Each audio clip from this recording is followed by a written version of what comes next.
I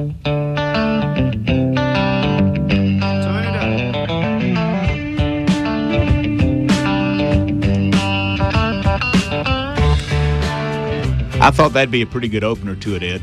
You know, it's Shrimp Fest week here in Coastal Alabama. Ed Rodriguez with the Coastal Alabama Business Chamber is in studio. Ed, good afternoon. Good afternoon. It's great to be back in here. Yeah, great to have you in. It's, a lot going on with the Chamber. Of course, the 45th annual Shrimp Festival is right here upon us, getting underway middle part of the week, really, I guess, as it's going. But Thursday morning at 10 o'clock. So we'll get going with that in just a minute. But before we do that, give us an update of maybe some other things. I know all eyes on the Shrimp Fest, but you got other programs that go, 24/7, 12 months out of the year, right? You're right. Of course, all hands are on deck, and all the attention this week is on our 45th annual National Shrimp Festival. But you got to keep in mind that's a 4-day event. It takes 12 months, actually longer than 12 months to plan it. We're already working on the 2017 event.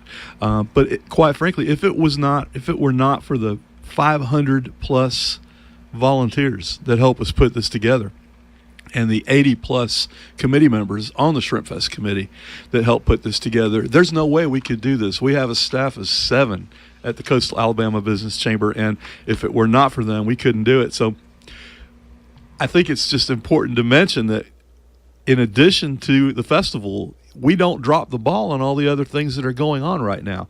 We just started our first youth leadership program, which we called LIT, Leading Into Tomorrow, which is a program for high school 11th graders, juniors, and it's a school year long leadership program that takes them on a journey through different leadership topics and learning about their community, learning about different aspects of our community, including healthcare, education, criminal justice, business, industry, and the environment, and a lot of different things. So we're right in the middle of that, and we just held our first month on that. So we're extremely excited about that program. It's something that did not even exist a year ago. We're also working on the Coastal Christmas initiatives. The boat parade is coming up the second Saturday in December, the same weekend as we do our Merry Market, which is our 5-year-old Christmas gifts and craft show that takes place at the Orange Beach Event Center. So we have a whole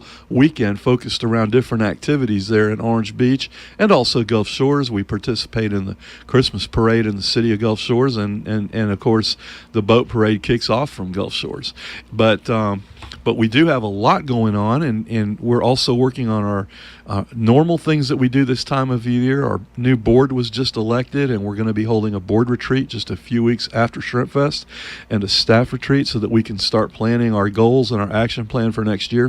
All of our committees are on target to meet our goals. Our Conservation and Natural Resources Council has just linked up with the Keep Alabama Beautiful organization, and we're going to become an official organization within the Keep America Beautiful system in just a few weeks. We've also got planning going on for the e-cycling event that's coming up in January at Gulf State Park.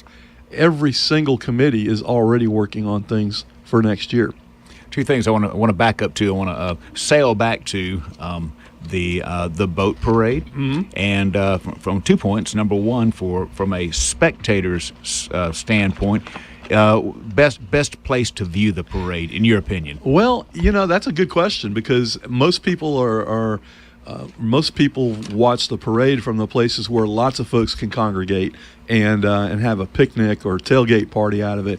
Canal Road is very popular, all the way early, right? From Lulu's and Tacky Jack's, all the way on that side, all the way down. Yeah, and really, I guess from the deck at Tacky Jack's, you get a pretty good view of it there, and then Lulu's, of course, there at the restaurant. And Tacky Jack's, and also the wharf. The wharf has become a big focal point for boat parade. In fact, we actually do the judging at the wharf, and now with the new hotel at the wharf, which I believe is opening up just in a couple of days, with Merry Market going down there, the wharf for the last 3 or 4 years has ramped up their Christmas activities. They've had ice skating at the wharf, just like Rockefeller Center, and there's just all kind of activity going on. So the wharf's a great place to go too. There's plenty of parking there. They've got all those lots, and it's another alternative to Canal Road. Where does it break up? Where does it basically end? We haven't finalized the location. It's usually all the way at the end in Orange Beach, so that it gets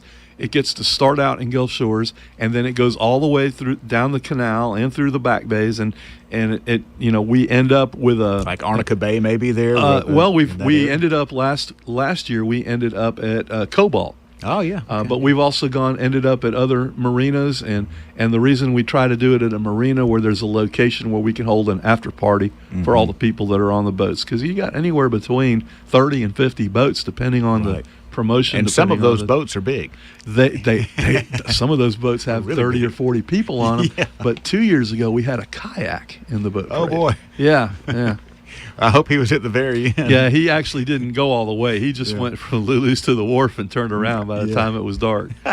That's great. He did get a prize, though. Yeah, that's really neat. Ed Rodriguez is with us from the Coastal Alabama Business Chamber. Of course, Ed, the CEO of the chamber. Shrimp Festival weekend or Shrimp Fest is here. Yeah. The 45th annual. I guess 1971 was the first year. I was in 8th grade, and but I remember it. And it was. We were talking about this before coming on the air. The reason we do it, still from the business standpoint, the business community, the membership standpoint, is much the same. Exactly.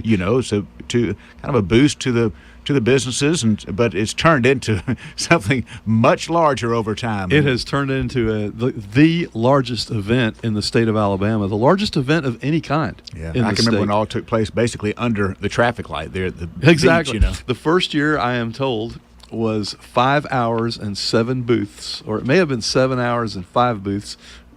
That's not too different.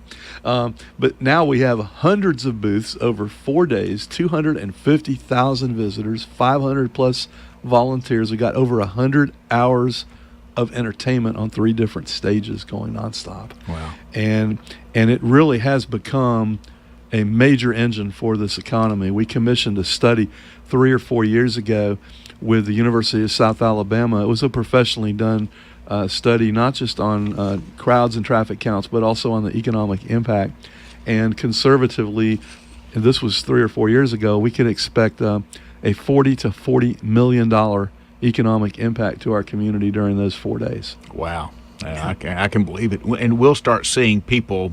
I call my view right here the Highway 59 barometer. Yeah. Okay. Yeah. And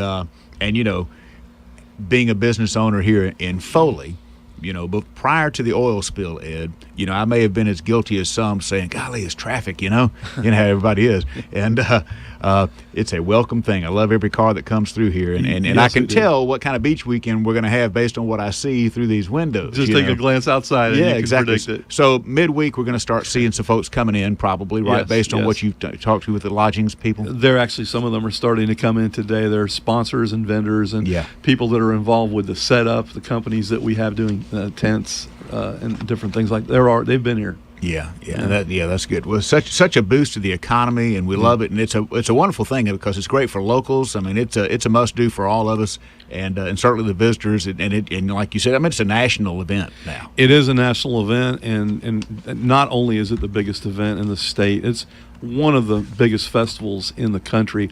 It was recently named by the Alabama Department of Tourism as the #1 top tourism event in the state. Yeah. And it really, we know from the survey we did a few years ago that then we had 32 or 33 states represented in our visitor count just from our survey. And it only gets bigger every year. No kitchen here on the Gulf Coast is complete without some Zatarans in the cabinet, just as a staple. So they're on board again as a sponsor. They are on board again and have been for several years as a sponsor. And Zatarans, their participation keeps growing. The last few years we've had the restaurant challenge, and it's where we get the different chefs and people from the different restaurants together. This occurred back in August for a cook-off with judges who are professional culinary experts, and we did announce the winner was Ruby Slipper this year, but they will be officially honored at the Shrimp Festival. And the Ruby Slipper gets to become a finalist for the World Food Championships, which incidentally we're hosting here in Orange Beach this year. Really? Last year was the first time we linked up with that organization. They were doing their international competition with over 1,500 chefs in Orlando.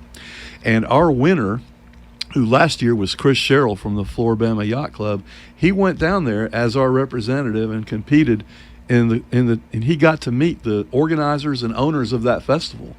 And it was Nice. it was his efforts that led them to select our community to move their event to. Wow. Yeah. That's incredible. Incredible. All right, so the schedule, Ed, everything starts officially 10 o'clock Thursday, right? 10 o'clock Thursday morning. It runs from 10 to 10 on Thursday, Friday, and Saturday. And then on Sunday, it runs from 10 to 5. So we don't go quite as late on Sunday because everybody has to knock down their stuff and go home. You know, we were talking again before coming on the air. This is, you know, we love what the beach, what coastal, and I'm talking about the front lines of coastal Alabama, right there on the beach, brings to our economy. You know, and it's absolutely vital, and it's great to see all the numbers, you know, that are back in such a healthy way here during the peak part of the tourist season. This is a different kind of year, and it's really almost sort of a locals time of year when we get to really enjoy. It's just such a beautiful time to be at the beach, you know, and the Shrimp Festival is such a wonderful thing to enjoy, and so before the heaviest crowds will be in obviously on the weekend, right? And there used to be an event. Not necessarily. No, not necessarily. I do like what you were telling me earlier about how, you know, we talk about busy seasons and shoulder seasons, but you're right. This is our season. Yeah, and it's just the best time. It's my favorite time of year to be here. It is. Of course, we're lucky. We get to be here all year. That's right. Yeah. but the traditionally Thursday night was always known as Locals Night. Right. That's and what I was and getting it at. still Yeah. is. But last year and the previous couple of years, it has been our biggest day. Really? Yes, it has been our biggest day, and we can measure it by sales and other measurements as well. There's a little bit of a drop-off Friday, and then Saturday comes right back up and goes real strong. Yeah. But Thursday just gets bigger and bigger. And more people are booking doing 3-day weekends. More and that. people are doing. We actually found that the average visitor will stay. The average party will stay 5 to 6 days. And they have several people in their party, and the survey also indicated what other activities they do when they're here. And shopping is the biggest other activity they do while they're here, but there's a lot of other things they do. A lot of them hit some of the attractions. Some of them will go to check out the zoo. Some of them will go play golf. They will go to the different shopping areas, whether it's the Wharf or Sandrock Cay or Pelican Place or Tanger, and they will really make a full stay out of this. Yeah. Okay. The star of the show, shrimp, of course. Obviously. Yeah, and in every way you can imagine it. A lot of different groups. From professional restaurants to volunteer organizations, right? Yeah, We'll be selling shrimp in various forms. That's correct. And, you know, the movie Forrest Gump comes to mind, that famous scene where he's talking about fried shrimp and boiled shrimp and just about, I've even seen shrimp pizza before. So. Oh, yeah. Yeah, That's my there's kind of pizza. all kinds of shrimp. And one of the there's all kinds of food. It's not just shrimp. There's all kinds of seafood. Yeah. And one of the favorites is the Cajun pistol, which, as you know, is a perennial favorite, and it's something that's kind of native to this part of the country. People that have come here from other parts of the country have never heard of Cajun pistols, but they're so delicious. They are good. All right, let's talk about entertainment. Who's on tap? Oh my gosh, we have a lot of old favorites coming back, and we have some new ones. We've tried to mix up the schedule and have a few of some of our local acts that we're bringing them on board for the first time and having them play at Shrimp Festival. One of those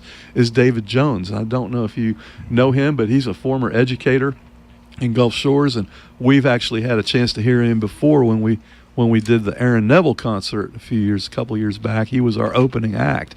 He's a jazz musician, and he's outstanding. Of course, the Tip Tops is one of the favorite bands. It's probably the favorite local band. They will be headlining on the West Stage, the Wind Creek Stage, Thursday night, and David Jones will be opening for them. But we've also got other very popular bands, Dr. Czar's Amazing Funk Monster. Yeah. We've got the Velcro Pygmies, which were very popular, and they always are. There's just Tracy Lawrence will be playing on the West Stage on Saturday night. we really try to have something for everybody.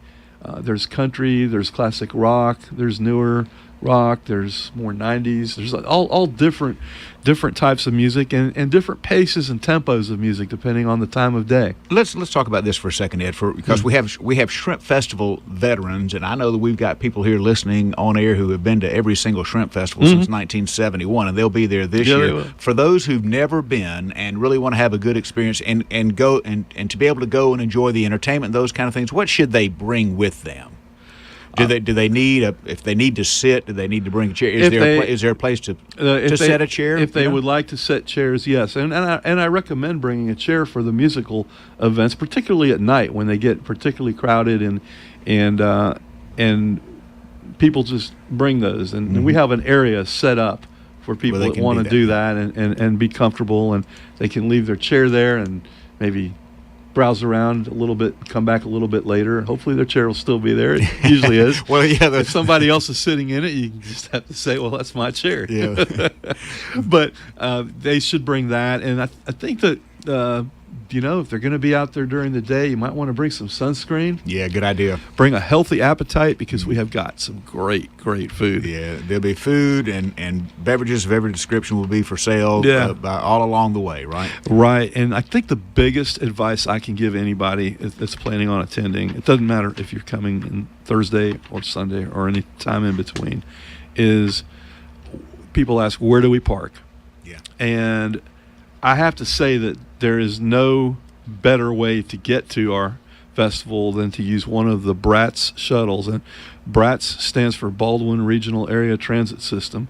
And they have been wonderful partners with us over the years, and they have shuttle stops all over town in Gulf Shores and in Orange Beach. They even have shuttle stops at the Floribama. They have shuttle stops at the Wharf. They have shuttle stops in various places, Erie Meyer Center, Pelican Place. And really, the best place to park is at one of those places because you can park your car, hop on the shuttle. You will arrive in air-conditioned comfort right to the front gates of the festival. So you won't have to walk far, you won't be all sweated up, and you'll really arrive. That's the way to do it. It is. And last year they started, instead of charging a fare to go each way, BRATS changed it and just did a day pass where you can ride all day. So some people want to go in the morning, maybe check out the art, maybe grab a bite to eat, but they want to come back at night for some of the other entertainment. And sometimes they may want to just I talk to people that thought, well, they're going to leave the festival, they're going to go to a movie at the Wharf, and then they'll come back. Yeah. And that pass allows them to do that without nickel and diming them to death. So the various areas where they can board the BRATS buses. Once again, let's go over that. Okay. There are north. We have north, west, east, and Wharf.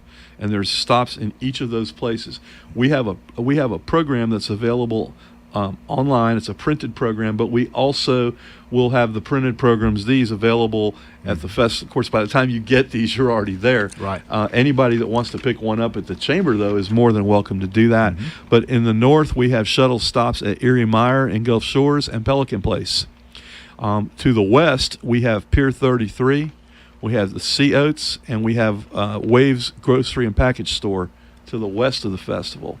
And then towards the east, we have several. Well, there's actually 4 stops. There's one at Gulf State Park Campground. There's one at the Winn-Dixie in Orange Beach. There's one at the Walmart Marketplace in Orange Beach. And there's the Floribama Lounge. Yeah. And then the Wharf also has, this is the 3rd year now that the Wharf has had a stop. And really, no matter what direction you're coming from, one of those spots should be convenient. And park away from the festival, get there in comfort, and you'll feel better when you get there. Yeah, absolutely. It's the way to go for sure. Again, it's the 45th annual National Shrimp Festival coming up this weekend. It starts at 10 o'clock Thursday and goes right on through and into Sunday afternoon, right? Yeah. And it looks like Chamber of Commerce weather. Yes, it is. Perfect weather coming up, right? Yes, it will. It should be, Yeah, that's what's in the. Yeah, we'll keep our fingers. We don't want to tempt fate. But yeah, it looks good. Yeah, just a prayer for the folks on the East Coast who are really, in a recovery mode now. Absolutely, the absolutely. Of Matthew. We know all too well in our region what some of those disasters can be and like. You got a lot of contacts over in that neck of the woods. Yeah, well, I'm from the northeast coast of Florida, so I have a lot of people over there that are near and dear to me, and fortunately, all the ones I know of are safe and sound. But the property wasn't. You can replace property though. Yes, absolutely. Yeah, absolutely. Ed Rodriguez, the CEO of the Coastal Alabama Business Chamber, once again in with us, discussing the various things going on with the chamber and the grand event of the year. Really, the if there was ever a signature event, I mean, this is it. You know, what'd you say, 260,000 people or something? 250 is probably our high. It's between 200 and 250. It's a bunch of folks, and everybody enjoys it. And of course, this weekend we were talking about this. The Alabama Crimson Tide on the road in Knoxville, and Auburn is off. Right, that's good for us. Yeah, that's a couple 100,000 people who with looking for something to do. Exactly. Probably. I know a good many will be going there, and Troy plays in Troy, and I think South Alabama. I know they have a game, but plenty of time around all that to come on down for the National Shrimp Festival. The Coastal Alabama Business Chamber, with the help of a lot of volunteers, and I know various entities and organizations. You mentioned the Bratz buses. A big shout out and a salute to Taylor Ryder, who's the head of the Bratz buses in Baldwin County. Does a great job. He does an awesome job, and also I would have to add a couple of the people that really need a good shout out. Matt Mogan, who has chaired this event for the last 4 years, and prior to that was involved with the event for at least a dozen years. He's in his last year as chairman, and he's been working so hard. And the new chairman for next year, Spencer Cade, has been doing this for years and years as well. And our great staff, Vicki Stillings and Suzette Mims and Robin Johnson, our whole staff, everybody, regardless of what their position or department is at the chamber, all of them have been working so hard on this. Yeah, I know they have, and it's going to be Katie Petrovics and Megan Smith and Mike LaCroix, all of them. Yeah. So again, and Dara. We've been perusing the official program, chamber program, and these are available now at the chamber office. You said these are very nice, high quality, glossy books. They're full color. They've got a fold out map of the festival, all the entertainment lineup, and we're actually posting today a flippable page version online, so you can just flip it and view it there, even on your mobile. And what's the web? What's the web address? The web address, the website, which is already up, is myshrimpfest.com. myshrimpfest.com. Okay. Yeah, and just pick up one of these at the chamber, or just pick one up when you get to the festival, and you'll have it to walk around with. You can pick one up right at the main entrance. Right at the main entrance. Coming in. That's right at the main intersection. We have an information booth that is staffed by some really wonderful ladies, and a couple of them have been doing this for 30 years in that same booth. And what's that admission charge? Free. And that's incredible. You know, that is amazing. Where else are you going to get 4 days of free entertainment? It's a wonderful event. It's won all kinds of national awards, and rightfully so, celebrating 45 years, the annual National Shrimp Festival. Ed Rodriguez, thank you so much for coming in and updating us on all that's going on with the chamber. Thank you for having me. That's Ed Rodriguez with the Coastal Alabama Business Chamber. We're going to take you to the news. This is WHEP Foley 1310 92.5.